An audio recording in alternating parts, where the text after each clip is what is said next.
एक महत्त्वाची बातमी आहे। मुंबईतल्या वाढत्या प्रदूषणाची उच्च न्यायालयानं दखल घेतली।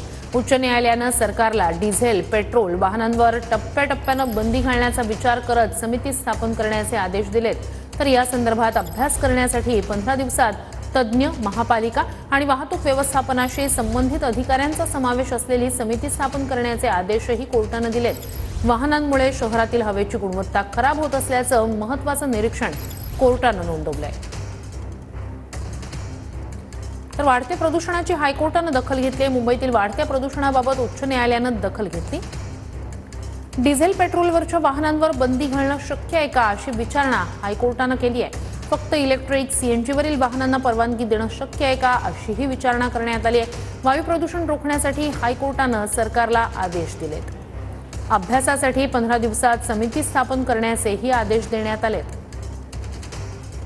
या समितीमध्ये तज्ञ असतील, पालिका आणि वाहतूक व्यवस्थापन अधिकाऱ्यांचा समावेश आवश्यक असेल असंही हायकोर्टाकडून स्पष्ट करण्यात आलंय।